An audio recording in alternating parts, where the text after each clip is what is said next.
Hey guys, welcome to my YouTube channel. आज के इस लेक्चर में हम Bose Einstein energy distribution law के बारे में स्टडी करने वाले हैं, जो कि स्टैटिस्टिकल फिजिक्स का एक बहुत इंपॉर्टेंट टॉपिक है। ठीक है, स्टैटिस्टिकल फिजिक्स के अंदर हम 3 डिस्ट्रीब्यूशन लॉ पढ़ते हैं। कौन कौन से? फर्स्ट है Maxwell Boltzmann distribution law, second है फर्मी डिराक और थर्ड है बोस आइंस्टीन। ठीक है, इस लेक्चर में हम बोस आइंस्टीन डिस्ट्रीब्यूशन लॉ के बारे में स्टडी करने वाले हैं। तो बोस आइंस्टीन डिस्ट्रीब्यूशन लॉ होता क्या है, ये कब स्टार्ट हुआ? मतलब 1924 में हमारे एक इंडियन साइंटिस्ट सत्येंद्र नाथ बोस और आइंस्टीन द्वारा ये दिया गया था, Bose Einstein energy distribution law. अब जो Bose Einstein energy distribution law होता है वो इंडिस्टिंग्विबल आइडेंटिकल पार्टिकल में पाया जाता है। मतलब जो पार्टिकल इसमें ओबे होते हैं वो कौन से होते हैं? जिनको हम डिफ्रेंशिएट नहीं कर सकते हैं। ठीक है, और ऐसे पार्टिकल जो बोस आइंस्टीन स्टैटिस्टिक्स को फॉलो करते हैं वो कौन से पार्टिकल कहलाते हैं? उसे हम बोसॉन कहते हैं। ठीक है, जो कि क्या होते हैं? इंटीग्रल स्पिन पार्टिकल्स होते हैं। ठीक हो गया, ये तो थोड़ा इसका बेसिक है। और इस बोस आइंस्टीन स्टैटिस्टिकल में एक चीज़ और है, ये एक सेल में कितने भी पार्टिकल आ सकते हैं। ठीक है, बोस आइंस्टीन स्टैटिक्स के अंदर एक सेल में कितने भी हम पार्टिकल रख सकते हैं, मैं इसके बारे में आपको भी बताऊंगी।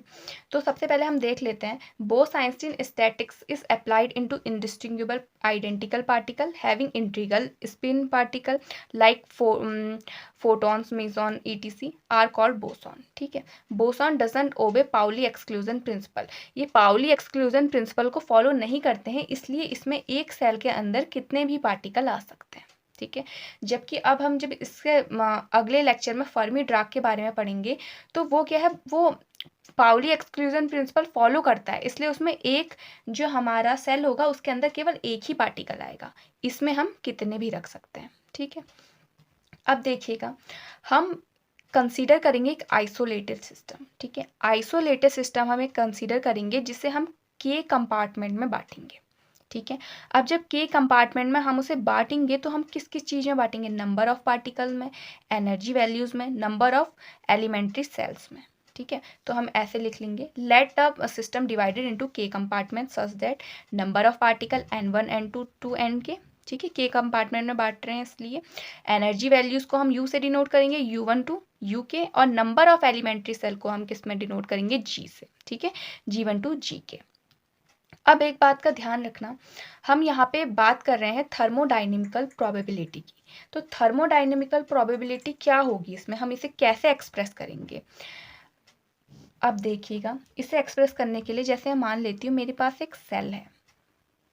ठीक है, मेरे पास ये सेल है, क्योंकि हमें पता है कि ये पाउली एक्सक्लूजन प्रिंसिपल फॉलो नहीं कर रहा है, इसलिए हम इसमें इसके कितने भी एलिमेंट इन सेल में हम रख सकते हैं। ठीक है, ये हमारी एक सेल है, मतलब n1 n2 to n K. ठीक है, अब इसका मैं एक सेल उठा लेती हूँ, जैसे मैंने एक सेल, इसका मतलब एक पार्टिकल उठा लिया इसका। ठीक है, नंबर ऑफ पार्टिकल इसका मैंने उठा लिया। अब इसमें कितनी भी सेल हो सकती हैं? g1 सेल होंगी, g1 सेल है।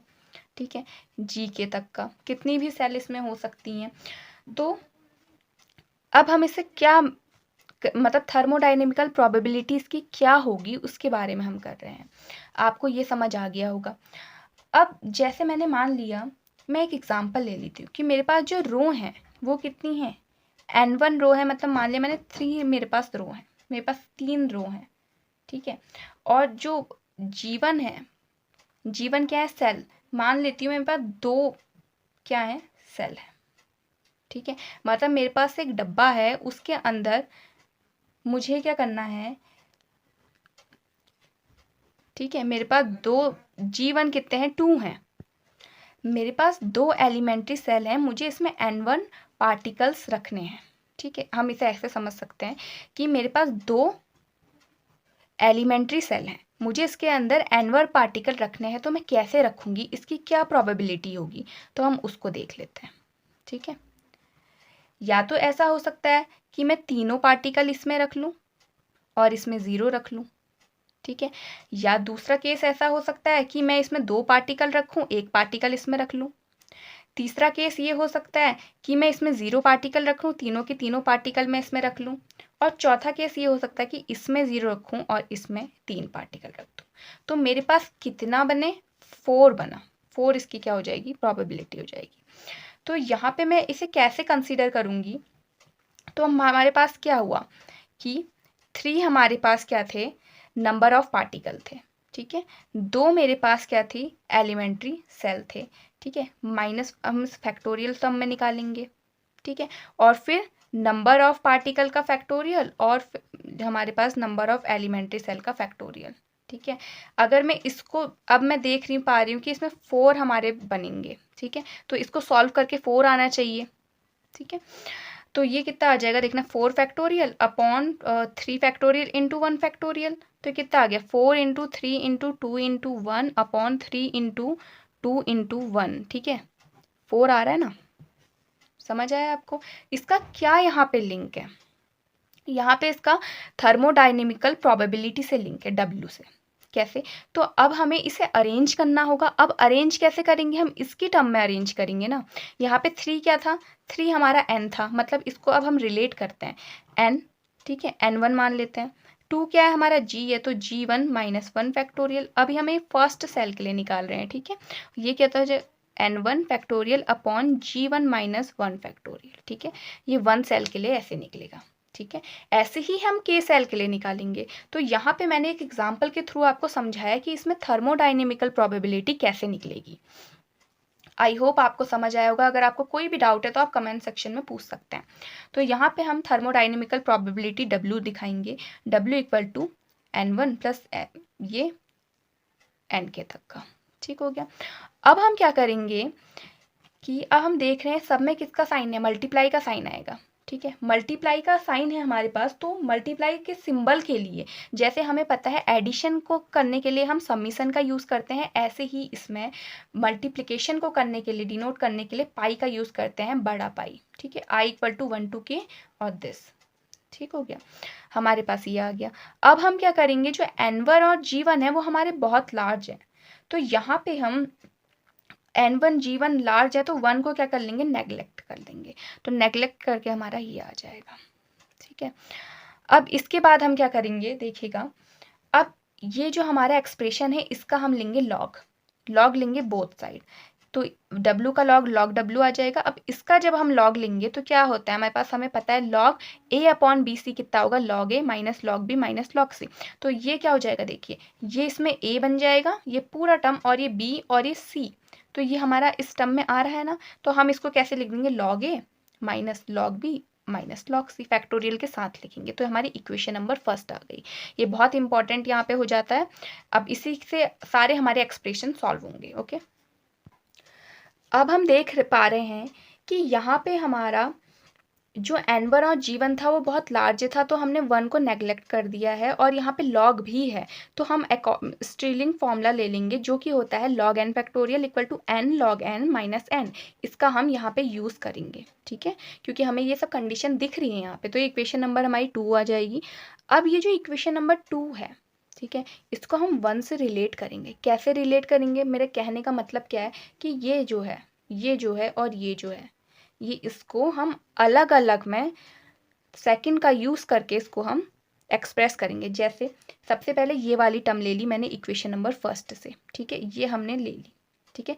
इसको कैसे एक्सप्रेस करना है, with the help of this, ठीक है, इसकी हेल्प से हमें इसे एक्सप्रेस करना है। तो लॉग n फैक्टोरियल मतलब क्या, लॉग ये पूरा n फैक्टोरियल क्या हो जाएगा, n log n माइनस 1। तो n क्या है यहाँ पे, this log this minus this, ठीक है। ये इक्वेशन नंबर 3 बन गई हमारी। ऐसे ही फिर हम इसको लेंगे, इसमें भी स्ट्रीलिंग फॉर्मूला लगा के इक्वेशन नंबर 4 बना लेंगे, ओके। अब यहाँ पे फिर हम G में भी ऐसे ही स्ट्रीलिंग फॉर्मूला लगा के इक्वेशन बना लेंगे, ठीक है। यहाँ से हमारी 3rd 4th and 5th equation बन जाएगी। तो ये जो हमने 3 हमारे जो इक्वेशन निकाली है, इसकी वैल्यू हम इक्वेशन नंबर फर्स्ट में पुट कर देंगे। ये वाली इक्वेशन में हम पुट कर देंगे तीनों की वैल्यूज़। तो हमने तीनों की वैल्यूज़ यहाँ पुट कर दी, तो हमारा ये आ जाएगा इधर से, ओके। अब हम इसको क्या करेंगे, सॉल्व करेंगे, ठीक। अब हम इसको सॉल्व करने जा रहे हैं। देखिए अब हम क्या करेंगे कि इस यहाँ पे ब्रैकेट ओपन कर लेंगे, या आप ऊपर भी कर सकते थे लेकिन मैंने नीचे किया है। यहाँ पे ब्रैकेट ओपन करके ये ब्रैकेट ओपन किया, और ये हमारे कैंसिल आउट हो गए यहाँ पे टर्म, ठीक है। ये हमारे NI GI और NI ये हमारे कैंसिल आउट हो गए हैं। अब यहाँ पे क्या करेंगे, ये हमने बची हुई जो हमारी टर्म थी वो हमने ले ली और इक्वेशन नंबर इसको 6 दे दिया। अब यहाँ पे हम u इंटू वी रूल लगाएंगे। जब हम डिफ्रेंशिएटिंग बोथ साइड करेंगे ना, हम डिफ्रेंशिएटिंग करेंगे अब बोथ साइड, ये जो हमारी इक्वेशन आई है इसको हम बोथ साइड डिफ्रेंशिएट करेंगे। ये कितना हो जाएगा, डी लॉग ओमेगा, ठीक हो गया, डी लॉग डब्लू, हमारा summation i equal to 1 to k आ जाएगा। यहाँ पे हमने समीशन क्यों लिया था, एक बात मैं यहाँ पे बताना भूल गई, यहाँ पे हमने समीशन लिया है क्योंकि हम क्या कर रहे हैं, ऐड कर रहे हैं ना अब सारी चीज़ों को, ठीक है। हम यहाँ पे हमारा जो पाई था उस सिंबल को हटा के हम समीशन ले लेंगे, ठीक हो गया। यहाँ पे क्या करेंगे, देखिए डिफ्रेंशिएटिंग बोथ साइड हम कर रहे हैं, तो यहाँ पे हम first as it is second का डिफ्रेंशिएशन, फिर सेकंड एज इट फर्स्ट का यहाँ पे क्या हो जाएगा, 0 आ जाएगा, ठीक है, यहाँ पे 0 आ गया। ऐसे ही फिर हम दूसरे का ले लेंगे, ठीक है, फिर यहाँ से first as it is second का, फिर यहाँ पे 0 आ जाएगा। फिर ऐसे ही इस वाली टर्म का ले लेंगे, इस वाली टर्म का हम करेंगे तो हमारा ये आ जाएगा माइनस का इसका, ये पूरा टर्म कांस्टेंट है तो इसका हमारा 0 आ जाएगा, ठीक। अब हम क्या करेंगे कि ब्रैकेट ओपन करेंगे और ये 0 वाली टर्म को यहाँ से हटा देंगे। ब्रैकेट ओपन करेंगे जब हम, तो इस टर्म से ये टर्म कैंसिल आउट हो जाएगी और डी एन आई, ये वाले डी एन आई से ये वाला D N I cancel out हो जाएगा जब हम ब्रैकेट को यहाँ पे ओपन कर देंगे, और एन आई से एन आई कैंसिल आउट होके हमारा ये एक्सप्रेशन यहाँ पे हमें मिल जाएगा, ठीक है। अब जब हम ये एक्सप्रेशन मिल जाएगा तो इस एक्सप्रेशन को हम इसकी टर्म में लिख देंगे, ठीक है, ये हमारी इक्वेशन नंबर 7 आ जाएगी। इस एक्सप्रेशन को हम इस टर्म में लिख देंगे। अब यहाँ से क्या है, देखिए कोई बहुत सारी बुक्स में इसका डेरिवेशन है बहुत लंबा, ठीक है, मतलब 1 पेज 1.5 पेज आपका और चले जाएगा, लेकिन कोई किन्हीं बुक्स में इसके कंडीशंस हैं, ठीक है। मोस्टली हम यही इसका यूज़ करते हैं और ये सिंपल भी पड़ता है, तो मैं आपको इसी मेथड से इसको बताने जा रही हूँ, ठीक है। इसमें हम 2 कंडीशन अप्लाई करेंगे और फर्मी ड्राग और जो बोस-आइंस्टीन दोनों में ये सेम है, ठीक है, मतलब ये दोनों कंडीशन सेम है, बस ये जो एन आई और जी आई है इसमें प्लस माइनस का ही फ़र्क है, ठीक है, बाकी कुछ नहीं है। जब मैं आपको इससे नेक्स्ट लेक्चर में फर्मी ड्राग के बारे में बताऊंगी तो आपको समझ आ जाएगा, ठीक है। तो यहाँ पे हम कंडीशन लेते फॉर मोस्ट प्रोबेबल डिस्ट्रीब्यूशन, तो क्या हो जाएगा, जो W है वो W मैक्स में चेंज हो जाएगा और डी लॉग W मैक्स क्या हो जाएगा, 0 हो जाएगा, ठीक है। जब हम इसका लॉग लेंगे तो ये 0 आ जाएगा। 10 condition for most probable distribution, तो यहाँ पे जो कंडीशन आ जाएगी इसके लिए ये आ जाएगी, ठीक है। इक्वेशन नंबर हम 8 ले लेंगे इसको, ठीक है, माइनस का साइन हट गया और यहाँ पे ये आ गया हमारा, ठीक।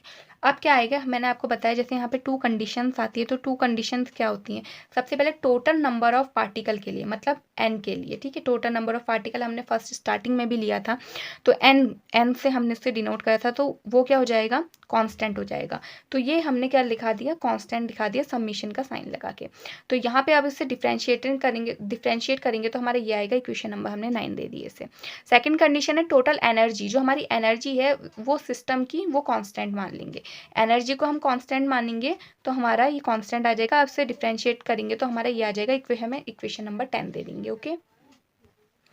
अब हम यहाँ पे क्या करेंगे, लैग्रैंजियन मेथड का यूज़ करेंगे, जिसमें हम क्या करेंगे, जो इक्वेशन नंबर है 9 है, जो हमारी इक्वेशन नंबर यहाँ पे 9 आई है, ठीक है, इसको हम किससे मल्टीप्लाई करेंगे, अल्फा से, और जो इक्वेशन हमारी 10 आई है, यहाँ पे जो हमारी इक्वेशन नंबर 10 आई है उसको हम मल्टीप्लाई करेंगे बीटा से, और इस दोनों को फिर हम क्या करेंगे, ऐड कर लेंगे 8 वाली इक्वेशन में, ओके।